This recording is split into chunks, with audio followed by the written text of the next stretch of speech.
ఈ రోజున మీ ముందు ప్రస్తావించాలనుకున్నాను. బెల్ట్ షాప్ ఎక్కడన్నా పెడితే బెండ్ తీస్తారని చెప్పినటువంటి గౌరవ ముఖ్యమంత్రి గారు చెప్పినటువంటి విషయాన్ని తమ దృష్టికి తీసుకొస్తున్నాం. ఎందుకంటే బెల్ట్ షాపులు తీయాలా ఉంచాలని మేము చెప్పింది కాదు. బెల్ట్ షాప్ ఎవరన్నా పెట్టి ఉంటే అందులో మంత్రులు ఎమ్మెల్యేలు ఎవరు ఇన్వాల్వ్ అయినా బెల్ట్ షాప్ పెడితే బెండ్ తీస్తానని చెప్పేసి అసెంబ్లీ సాక్షిగా చెప్పినటువంటి విషయాన్ని నేను విన్నాను సార్. అది ఈరోజు ప్రతి గ్రామంలోనే బెల్ట్ షాపులు ఎక్కడ పెడితే అక్కడ కనబడుతున్నాయి. బెల్ట్ షాప్ తీయండి అని మేము చెప్పట్లేదు, మీరు చెప్పినటువంటి విషయాన్ని మేము అడుగుతున్నాం.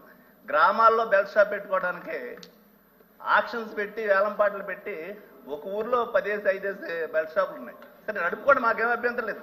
దాని మీద బెల్ట్ షాప్ పెడితే బెండ్ తీస్తానని చెప్పేసి ముఖ్యమంత్రి గారు సాక్షాత్తు గౌరవ ముఖ్యమంత్రి గారు మాట్లాడిన దాని గురించి అడగటం అనేటువంటిది జరుగుతుంది. ఎక్కడన్నా మేము అడిగి ఎన్ని బెల్ట్ షాపులు ముగించారు, 5 లక్షల రూపాయలు ఫైన్ వేస్తానని చెప్పారు.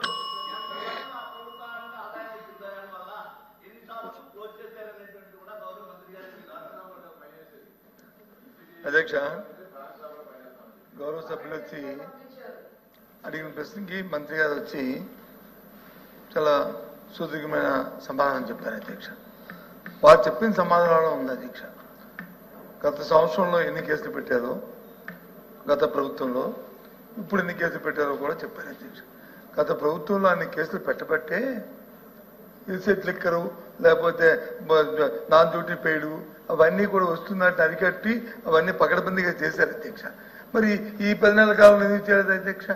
అంటే అంతా కూడా అంటే పచ్చగా ఉంటే అంతా పచ్చగా ఉందని సామెతలాగా అంత పర్ఫెక్ట్గా ఉందని చెప్పండి అధ్యక్ష. ఒకటి. ఇక రెండో విషయానికి వస్తే వారు వచ్చి పెరిగాయి అన్నారు. ఎస్, మీ దగ్గర వచ్చి లిక్విడ్ క్వాంటిటీ పెరిగింది, పెరిగింది. బ్రాండ్లు వచ్చి ఇప్పుడు చెప్పారు, అప్పుడేవో బ్రాండ్లు పెట్టారు, ABCDF ఏవో పేర్లు మీరు చెప్పే పేర్లు. ఆ బ్రాండ్లు ఏమైనా ఉండట్లేదా షాపుల్లో? సేమ్ బ్రాండ్సే మళ్ళీ కంటిన్యూ అవుతున్నాయి కదా. ఏమైనా మార్చారా? పోనీ ఒకటే కొత్త మార్చి ఈ బ్యాన్ చేస్తామని చెప్పి ABCD బ్యాన్ చేశారా? బ్యాన్ చేయలేదు. అవే కంటిన్యూ అవుతున్నాయి. ఎవరికి అమలు ఏం తేడా లేదు. సబ్లైన్ ప్రశ్న ఏంటి? ఈ రకంగా ఉన్నది కాబట్టి ఏమైనా చర్యలు తీసుకోవాలి. కొత్త సభ్యులు కాబట్టి ఆవిడ వచ్చి కొద్దిగా సుదీర్ఘంగా మాట్లాడారు. ఆవిడ అడిగిన దానికి వేస్తున్నాం ఇది అని కాదు. మళ్ళీ మా సీనియర్ మంత్రి గారు మా అచ్చెన్నాయుడు గారు ఏకంగా మా హక్కే లేదంటారు. ఇది కొత్త ఇది హక్కులు ఎప్పుడు అధ్యక్ష తిరుగుతున్నాను. ఈ రాష్ట్రంలో హక్కులు ఎప్పుడు మధ్య కాదు. స్వర్గీయ ఎన్టీ రామారావు గారు మధ్య నిషేధాన్ని తీసుకొచ్చారు పూజ బాపూజీ తాలూకా స్ఫూర్తితో. మరి దాన్ని ఎవరితో తూట్లు పడతారు అధ్యక్ష? ఎవరు తీశారు అధ్యక్ష? అవన్నీ మనం చరిత్ర చెప్పుకోవడం కాదు కదా. చరిత్ర చెప్పుకోవాల్సిన అవసరం లేదు మనకి చరిత్రలు కాదు. ఇక్కడ జరుగుతున్న పరిణామాల్లో ప్రభుత్వం తీసుకున్న స్టెప్స్ ఏంటి అడిగాను తప్ప మీ ప్రభుత్వాన్ని ఏదైతే చూపెట్టి లేదా ప్రభుత్వాన్ని వచ్చేది కాదు, మా గ్రామాలకు జరుగుతున్నాయని అడిగాం. చెప్తాను అధ్యక్ష, అడిగారు కాబట్టి. మా విజయనగరం జిల్లాలో ఒక ఊరికి చెప్తాను ఎగ్జాంపుల్. అంతా చెప్పంటే 100 ఊర్లు చెప్తాను, ఒక్క ఊరు చెప్తాను. సతిబాడు అనే విలేజ్లో నెల్లిమల్ల మండలంలో సతిబాడు విలేజ్లో మన బెల్ట్ షాప్ మన షాప్ తాలూకు టైమింగ్ ఎన్ని గంటలకి అధ్యక్ష? ఉదయం 9 నుంచి రాత్రి 9. ఫైన్, దాంట్లో ఎవరికి అభ్యంతరం లేదు. రాత్రి 9 నుంచి ఉదయం 9 నుంచి అమ్ముకోవడానికి ఆక్షన్ పెట్టుకున్న ఊర్లో 50 లక్షలు పడారు అధ్యక్ష. This is record. తమకు దయచేసి మంత్రి గారు అబద్ధం నిజమైంది మీరు ఒకసారి వెరిఫై చేసుకోండి. నేను చెప్పేది అబద్ధం అయితే ఏంటి? ఎగ్జామ్ కాదు, 9 నుంచి 10 వరకు అమ్ముకోవద్దు కదా. ఆ టైంలో ఆ 9 నుంచి 10 మళ్ళీ బెల్ట్ షాప్ అమ్ముకోవడానికి ఆ డబ్బులు అది శ్రీనివాస్ గారు చేస్తున్నారు. మాట్లాడమండి సార్, నేను మళ్ళీ మాట్లాడతాను. మా జిల్లా మంత్రి గారు నేను మాట్లాడుతున్నాను, అయిపోలేదు. వారు మాట్లాడుతున్నాను, లేచి కూర్చున్నాను. అవకాశం ఇస్తే లేకపోతే మాట్లాడతాను. అయిపోయిన తర్వాత మాట్లాడండి. నేను ఎందుకంటున్నానంటే ఇదేమో వేరే చూడండి, ఇంకా జరుగుతున్న పరిణామ విషయాన్ని మీ దృష్టి తీసుకొస్తున్నాను.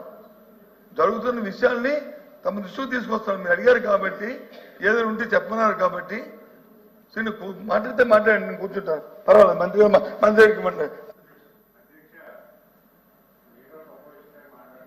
గురించి అసలు 4 నుంచి 14 వరకు మద్యం గురించి జరిగిన విషయం ఏంటో మనం మర్చిపోతామా? మీరు అంటే విజయనగరం జిల్లాలో మద్యం ఎలాగ అమ్మాలనే దాన్ని నేర్పించింది ఎవరు?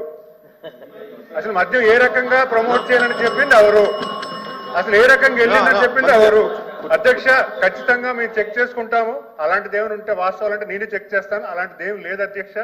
చాలా ట్రాన్స్పరెంట్ గా వెళ్తుంది ఈ ప్రభుత్వం. అయితే ఖచ్చితంగా గౌరవ ముఖ్యమంత్రి వాళ్ళ ఆదేశం మీద ప్రతిదీ కూడా వెళ్తుంది. అలాంటి పరిస్థితే లేదు. అసలు 2004 నుంచి 14లో జరిగినటువంటి విషయం మర్చిపోకూడదని కూడా సభకు తెలియజేస్తున్నారు అధ్యక్ష. సార్ తర్వాత మాట. ఆత్రత ఏంటి నాకు అర్థం కావట్లేదు. అసలు మీరు అడగదలుచుకున్నది సూటిగా అడగండి. మీరు నిమిషానికి అబద్ధం చేసుకోవద్దు. మంత్రులు నేను అబద్ధం చేసుకోమని అనట్లేదు. నేను చెప్పింది సంబంధిత శాఖ మంత్రి అడిగారు కాబట్టి చెప్పాను, వెరిఫై చేసుకోమని చెప్పాను. అంతేగాని నేనేమే బ్లేమ్ చేశానా? 14 నుంచి 19 వరకు ఎవరు అమ్మారు? అంతకుముందు ఎవరు ఆత్మపరిశీలన చేసుకుంటే ఎవరు ఏ వ్యాపారాలు చేశామో, ఎవరు అందులో ఉన్నారో, ఎవరు ఏం చేశారో అవన్నీ తెలుసు. ఆ పుట్టుపూర్వతాలు ఇక్కడ మనం చెప్పుకోవడానికి ఇది కాదు, వేదిక కాదు. ఆ వేదిక మన రాష్ట్ర ప్రజలందరికీ తెలుసు, జిల్లా ప్రజలందరికీ తెలుసు, గ్రామంలో ప్రతి ఒక్కరికి తెలుసు.